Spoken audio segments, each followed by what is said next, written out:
In this video, we're going to write the equation of a line in standard form. So far, we can write the equation of a line in two different forms. The first form that we started with is point-slope form. And remember, this is where we always start when we're writing the equation of a line. And this is the equation where we have y minus our y-coordinate is equal to m times in parentheses x minus our x-coordinate. So we need a point and a slope to write this equation of a line, and we always start here. Then from here, we know how to rewrite point-slope form into slope intercept form. And we always start in point-slope, and then we rewrite it into slope intercept form. And that's where we have y equals mx plus b, where our y value is alone.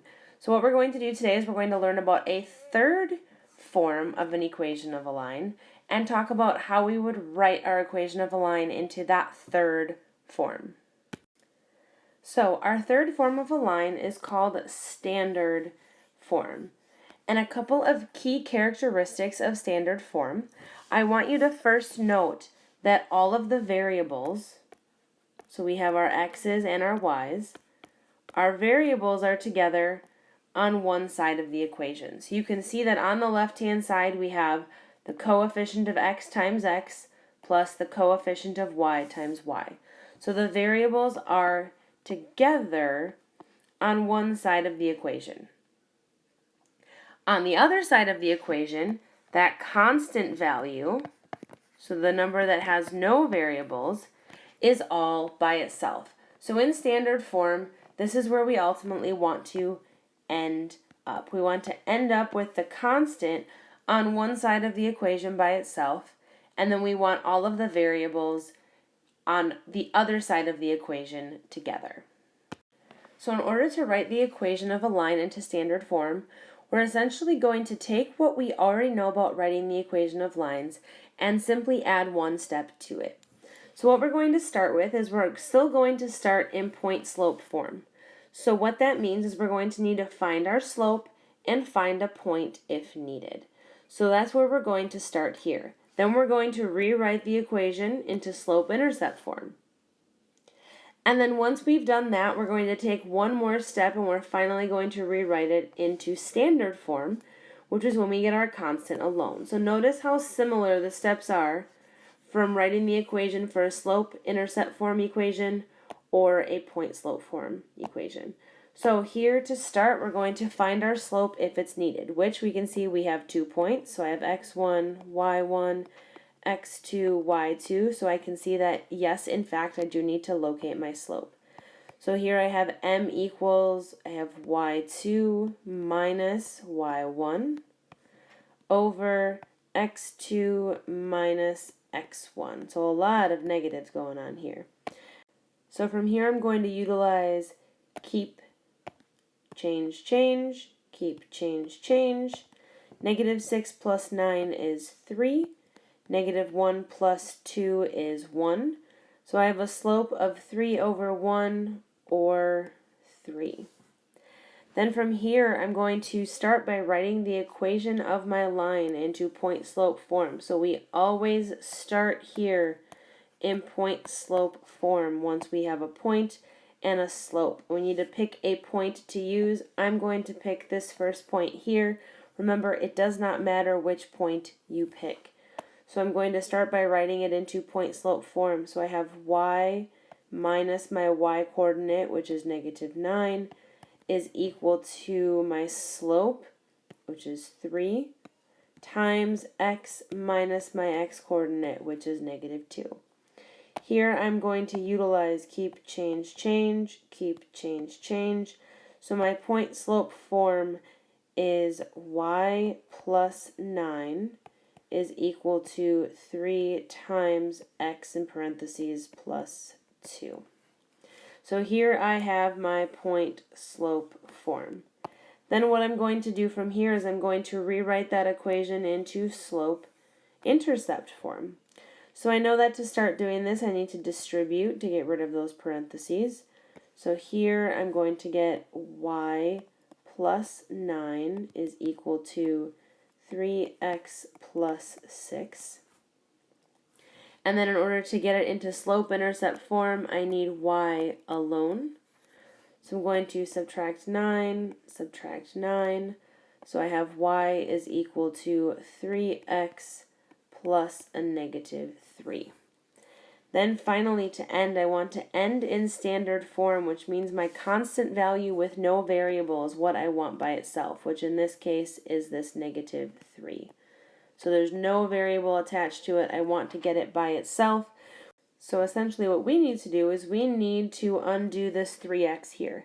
And if we want to undo an entire term, we need to subtract it. So notice how these added together will become 0 from each side. Now remember, in standard form it goes ax plus by is equal to c. So we want our x's first, which in this case I can see I have a negative 3x plus my y's are second, which is just y, is equal to my constant term by itself, which is negative 3. So essentially we start just where we started before in step 1, finding the slope, work through point slope form, through slope intercept form, and then ultimately end in standard form. So same process here, just a slightly different look. We're going to write the equation of a line that goes through those points listed below into point slope, slope intercept, and standard form. So we're going to start by finding the slope, which we can do with that y2 minus y1 over x2 minus x1 equation. But because we have a graph here, we can actually utilize the rise over run, which is what I'm going to do. So here, to move from the point in red to the point in black, I need to vertically move in the negative direction 2. So I have negative 2 is my rise, and my run is a positive 3 in the x direction, so I have a positive 3. So my slope for this line is a negative 2 over 3. Then from here, what we need to do is we need to write the equation of a line into the 3 forms. So we always start with point slope form. We need to pick a point, and then we have our slope. So I'm going to pick the point negative 4 comma 3.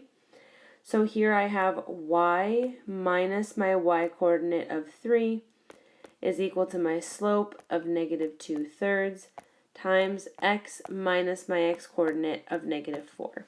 So I utilize keep, change there, and my final point slope form equation is y minus 3 is equal to negative 2/3 x plus 4 in parentheses. So this right here is our point slope form. Then we're going to move on and we're going to find our slope intercept form, which remember is when we have no parentheses and y is alone. So here I distribute the negative 2/3. So we have y minus 3 is equal to negative 2/3 x. And then we need to figure out what negative 2/3 times 4 is. So I do negative 2 over 3 times 4 over 1, which ends up being negative 8 over 3. So here we would do plus negative 8 over 3. Then from here I need to get y by itself to be in slope intercept form. So I add 3 to each side. So I have y equals negative 2/3 x. And then I have negative 8/3 plus 3. So that could be 3 over 1. We need a common denominator. So that's really, if we multiply everything by 3, that's really 9 over 3. So that's negative 8/3 plus 9/3. So here we really have negative 2/3 x plus 1/3. So that is my slope intercept form. And then finally from here we want to end in standard form, which is when we have the constant, which here is 1/3, by itself. So we need to move that x term completely. So we're going to add 2/3 x, add 2/3 x. And so we ultimately end up with 2/3 x plus y is equal to 1/3 for our standard form. Remember here, our constant value is alone, and our x's and our y's are together on the other side of the equation. So standard form is actually really helpful for when we're dealing with a very specific type of word problem. And you're going to see that here in this example. So these are typically called cost word problems or cost equations. And you'll see why as we read through this together. So this example says you are at the grocery store and need to purchase fruit for your team breakfast. Apples cost $5 per bag, and mandarin oranges cost $6 per bag. Your mom gave you $90 to spend on fruit, and you intend to spend exactly $90. So, here we need to write an equation in standard form to represent the situation. Here we can see that we're calculating cost. Our cost, which I'm going to write out, is calculated by taking the number of bags of apples times the price of apples, added together with the number of bags of the oranges times the price per bag of oranges. So that's really how we calculate our cost in this situation. Now, let's fill in some of those pieces that we know. The first thing we know is we know that our cost is going to be exactly $90. So we can substitute the 90 in for our cost. We then don't know how many bags of apples we buy. So here I'm going to represent bags of apples with X because it's an unknown. Times our price, which is $5 a bag, plus the number of bags of oranges, which in this case I'm just going to call it Y, it's another unknown value, times the price of oranges per bag, which is 6. So you can see here you take your cost, and it's calculated by number of bags of apples times the price of apples, plus number of bags of oranges times the price of oranges. Now typically when students write this, they will write the variable second. So our equation would be 90 is equal to 5x plus 6y, with x equaling the number of bags of apples and y equaling the number of bags of oranges. So now we're going to utilize this equation in order to make predictions. So here we can see that our equation is 90 equals 5x plus 6y. And here we can see that we purchased 6 bags of apples. And remember, x is our number of apples. So what we're going to do is in x, we're going to replace x with 6 because we know that we bought exactly 6 bags of apples. And we're trying to figure out how many bags of oranges we can buy if we bought 6 bags of apples.